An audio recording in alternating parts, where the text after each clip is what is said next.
మేము ఖండిస్తా ఉన్నాం. రైట్. లత గారు, మరొకసారి మీ వద్దకు వస్తాను. అప్పటి వరకు మనకొకసారి జనసేన నేత నాయకులైనటువంటి రాయపాటి అరుణ గారి దగ్గర. రాయపాటి అరుణ గారు, మీరు చెప్పండి, ప్రస్తుతం ఏదైతే ఉన్నదో లావణ్యకు సంబంధించి ఇంతకు ముందు హైదరాబాదులోనే డ్రగ్స్ సప్లై చేస్తున్నట్టుగా కేసు నమోదైంది. అలాగే ఇప్పుడు ఏదైతే ఈ సాయి ఉన్నారో, సాయికు సంబంధించింది కూడా ఇతని మీద కూడా అనేక సార్లు కేసులు నమోదయ్యాయి. డ్రగ్స్ సప్లై చేస్తున్నట్టుగా కేసులు నమోదయ్యాయి. బెయిల్ మీద బయటకు వచ్చారు. అలాగే మనం ఒకసారి చూసుకున్నట్టయితే వరలక్ష్మి టిఫిన్ సెంటర్లో ఏదైతే డ్రగ్స్కు సంబంధించిన వ్యాపారం నడుస్తుందని చెప్పారో, అందులో కూడా వరలక్ష్మి టిఫిన్ సెంటర్కు యజమానితోని కూడా ఇతనికి సంబంధాలు ఉన్నాయని కూడా అప్పుడు కూడా పోలీసులు కేసు నమోదు చేశారు. ఇన్ని కేసులు నమోదు చేసిన తర్వాత వేరే విధంగా అతను బెయిల్ మీద బయటికి వచ్చి ఈరోజు ఇంత దురాగతాలకు పాల్పడుతున్నారు. అతని ఫోన్ కనుక చూస్తున్నట్టయితే వందలాది వీడియోలు ఉన్నాయి. వందలాది అమ్మాయిల జీవితాలతోనే అతను ఆడుకుంటున్నారు. ఈ నేపథ్యంలో మీరు ఎలా దీన్ని స్పందిస్తారండి?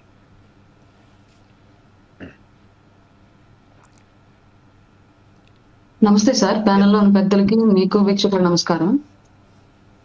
ఇప్పుడు జరుగుతున్నటువంటి సంఘటనలు ఒకదానికి ఒకటి సంబంధం లేని ఇష్యూస్ అన్ని సొసైటీలో వాళ్ళు కొత్తగా, అంటే మా వయసుకి, అంటే నా వయసు ఇప్పుడు 33 ఏజ్.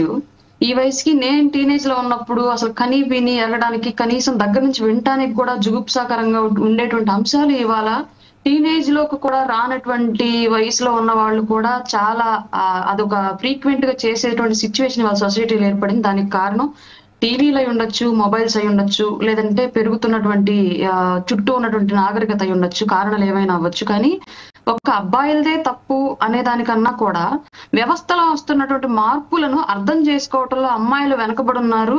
తల్లిదండ్రులు బిడ్డల్లో కలుగుతున్నటువంటి మార్పులను అర్థం చేసుకోవటంలో వెనకబడున్నారు. కాబట్టి ఈ కోఆర్డినేషన్ అనేది మిస్ అయ్యే వ్యవస్థలో ఇట్లాంటివి జరుగుతున్నాయని చెప్పేసి చెప్పడంలో ఎలాంటి సందేహం ఉండాల్సిన అవసరం లేదు. ఇప్పుడు ఒక రేప్ కేసు అయితే అమ్మాయిది తప్పలేదు, అబ్బాయిది తప్పు అని చెప్పేసి మనందరం వన్ సైడ్ గా మాట్లాడడం అర్థం ఉంది. కానీ ఇక్కడ రెండు సైడ్ల నుంచి బోత్ జెండర్స్ ఇష్టపూర్తిగా ఒక తప్పులో పాల్గొనేసి వాటిని వీడియోల ద్వారా చిత్రీకరించుకోవడం, ఆ తర్వాత వాళ్ళిద్దరి మధ్య సంబంధాలు దెబ్బతిన్న తర్వాత అది సొసైటీలోకి వచ్చి ఇట్లాంటి నాన్ సెన్స్ ని, న్యూ సెన్స్ ని క్రియేట్ చేయడం, రానున్న జనరేషన్ కి ఏం నేర్పిస్తున్నామో, మనం ఏం చెప్పాలనుకుంటున్నామో అర్థం కాని సిచ్యువేషన్. ఇంకొకటి, ఈ మధ్య ఇంకొకటి చూస్తున్నాం ఫ్రీక్వెంట్ గా, మీ మీడియా మిత్రులు చూపిస్తున్నటువంటి అత్యుత్సాహమా, లేదంటే ఒక సీన్ చూసి ఒక కేసు చూసి ఇంకొక కేసులో కూడా ఇలాగే మనం కూడా చేయాలని చెప్పేసి కుటుంబ వ్యవస్థలో వస్తున్నటువంటి మార్పులో తెలియదు. ఈ అక్రమ సంబంధాల ఇష్యూస్ కూడా గతంలో అట్లాంటివి ఏమైనా జరిగితే 4 గోడల మధ్య, 4 పెద్దల మధ్య పెట్టుకుని సెటిల్ చేసే ఇష్యూస్ వాళ్ళ డైరెక్ట్ గా మీడియా కెమెరా వెళ్ళిపోతుంది, బెడ్రూమ్ లోకి తీసుకెళ్తుంది కూడా.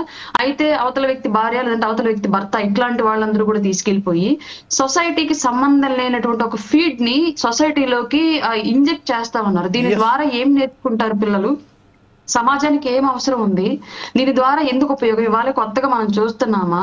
ఎప్పుడో మనం చెప్పుకున్నటువంటి పురాణాల కాలం నుంచి జరుగుతున్నటువంటి వ్యవస్థలు ఇవన్నీ మన చుట్టుపక్కల గ్రామాల్లో, మన చుట్టుపక్కల ఇళ్లలో, మన చుట్టుపక్కల వీధుల్లో కూడా చిన్నప్పటి నుంచి అడపాదడప ఆ చెవున ఈ చెవున వింటున్న మాటలు, ఆ నోట ఈ నోట వింటున్న మాటలు, ఇట్లాంటివన్నీ కూడా ఇవాళ ఏకంగా మీడియా కెమెరా తీసుకెళ్లి బెడ్రూముల్లో పెట్టి భర్త అక్రమ సంబంధాన్ని పట్టించిన భార్య, భార్య అక్రమ సంబంధాన్ని పట్టించిన భర్త, అలాగే ఇద్దరు ప్రేమికుల మధ్యన పట్టుకున్నటువంటి స్నేహితులు, ఈ చండాలనంతా కూడా సొసైటీకి ఏం చూపించాలనుకున్నాము? ఒక కేసు చూడడం వల్ల ఇంకొక భార్య ఏం చేస్తుంది, తన భర్తకు కూడా ఏదైనా చిన్న రిలేషన్ ఉంది అని తెలియగానే ఆటోమేటిక్ గా వెంటనే వెళ్ళిపోయి ఈవిడ కూడా అట్లాంటిదే చేస్తుంది. 1 minute అండి, పార్టీ ఆఫీస్ నుంచి కాల్ వస్తుంది. ఎనీవే, మనం ఇప్పుడు సబ్బాని లత గారి దగ్గరికి వెళ్దాం. సబ్బాని లత గారు, ఇప్పుడు మనం జనసేన నేత నాయకురాలైనటువంటి